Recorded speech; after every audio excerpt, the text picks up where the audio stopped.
I am not sure how many of y'all are following the story about Melvindale, which is it's a suburb of Detroit. Um, there's a police officer there that's been arrested and charged with quite a few charges of assault, that kind of thing.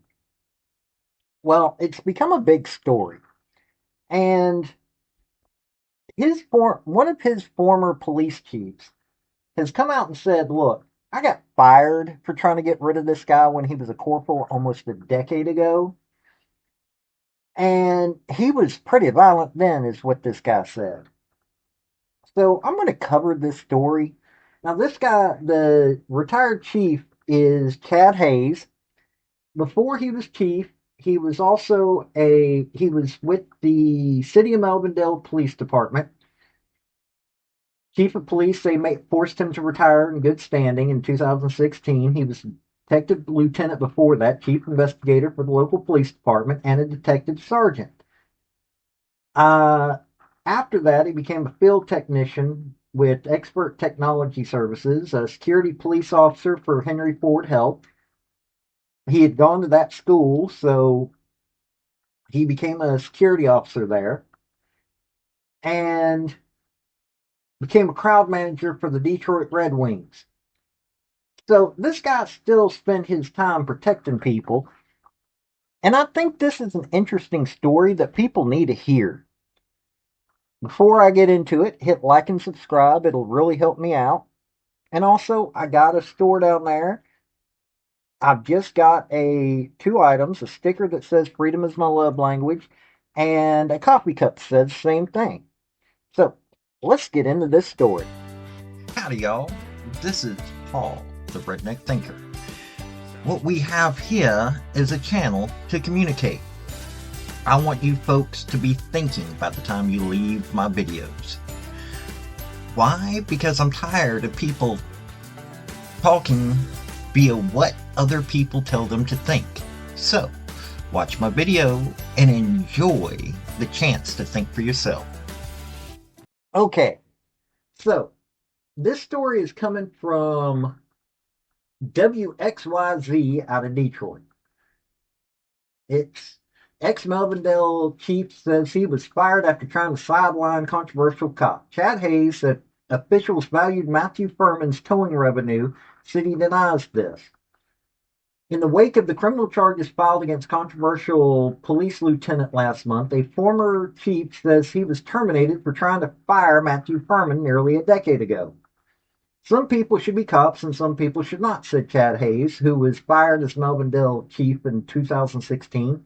Clearly, his behavior over the course of the last 9-10 years hasn't gotten better. It escalated. Melvindale Police Lieutenant Matthew Furman is off the street today, suspended without pay after being charged by Wayne County prosecutor for over 3 alleged assaults. Furman has denied that he did anything wrong. Hayse says the charges and related litigation filed against the city all could have been avoided had city leaders not retaliated against him back in 2016. Right is right and wrong is wrong, Hayse said in a recent interview. Furman was doing wrong and needed to be held accountable. It cost me. It cost me my career. Hayse said he chose to break his silence after hearing recent comments from Melvindale's city attorney, Larry Coogan, decrying the actions of Furman and others. When you look at these videos of the conduct that took place by some of these officers, it's reprehensible, Coogan said at the city council meeting in June. It's absolutely reprehensible. Hayse says Coogan's comments do not appear genuine. He's upset because the body cam reveals all these actions. People are seeing all these actions. He didn't care about the exact same action 9 years ago that weren't on body cam, he said. The controversy came to a head back in 2016 when Hayse was still Melvindale's police chief. Furman was a corporal in his 4th year with the department, towing lots of vehicles and racking up citizens' complaints. I could go into the number of complaints that he generated from traffic stops. I couldn't, Hayse said. According to Furman, Furman had dozens and dozens of complaints. That year, Furman would be accused of assault twice. In June, he would detain a robbery suspect who said Furman slammed his head into a police car while he was handcuffed. A lieutenant reported that he had witnessed this and told the man he would not sweep that incident under the rug. Another officer said under oath that Furman went way over the line and split the man's head open. Furman claimed the man injured himself. Following month, Furman would be accused of using excessive force when he tackled a man to the ground who a fellow officer said had been completely cooperative. We had instances in back-to-back months with veteran officers and newer officers in both occasions come forward and say, "This is wrong," Hayse said. "Those actions were wrong." Hayse would notify city leadership, including Larry Coogan, that he was suspending Corporal Furman without pay, saying he wanted to terminate him or have him appear before a trial board. 5 days after I formally requested to terminate him, they suspended me pending termination, Hayse said.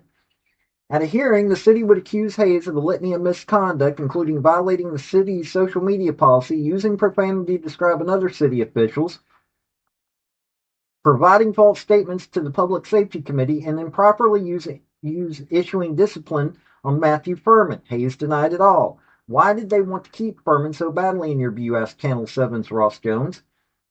"He makes them tens of thousands, if not hundreds of thousands of dollars a year, every year in tow fees. They were making a ton of money by him towing cars," Hayse said. According to court records, Furman was responsible for nearly 80% of the tows in an entire department. In fact, when Furman was off on vacation, the city saw towing revenues plummet. At a public meeting, Coogan took note. "The reduction in tows mean a reduction in revenue for the city," he said, according to a transcript. "We're still in deficit elimination plan, and that concerns me. I mean, I don't think anybody wants the state of Michigan coming in," Coogan said. After the city's top revenue generator was suspended and faced possible termination, Hayse said the city fired him and kept Furman. Hayse would later sue the city, alleging wrongful termination. He gave proper discipline that maybe, just maybe, would have stopped what we've recently seen had somebody actually cared about the truth, said Deborah Gordon, Hayes' attorney. Lawsuit was settled for an undisclosed sum. In the years that would follow, Furman would face more assault allegations. He was charged in 2019 when a man claimed he threw him down a flight of stairs. Furman denied it and pleaded no contest to neglected duty.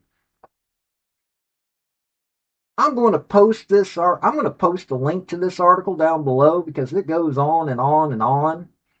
This is what happens when you don't listen to good cops.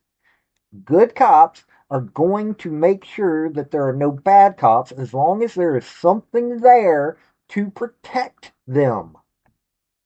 Folks get mad when I put up these videos about these bad cops. I put up these videos because it's not right. That is not how government should be ran. Law enforcement is part of the government. They are actually probably the most contact that people have with the government at any time other than paying taxes. And if you're a tax-paying citizen, you should not be putting up with this. Heck, even if you're not paying taxes and you're a citizen of this country, you should not put up with this. This guy's been arrested multiple times and gone to court. This is at least his second time going to court over his actions towards people. Body cams show that it was not the right way to do things, yet the city protected him. This shows corruption at a level that people need to really, really pay attention to. It does.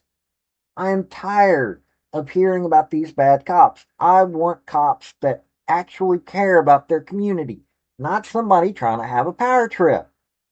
Now, this should have been taken care of with the simple psychological exam. Seriously. Psychiatrists understand when they're coming across somebody with a power trip, and that's not the kind of person that you want on a police force. But, hey, nobody's going to listen to the common sense solution, nor are they going to listen when this person is generating this kind of revenue. If you're having to generate revenue through towing people's cars, then your city is not solvent. Matter of fact, you've got problems.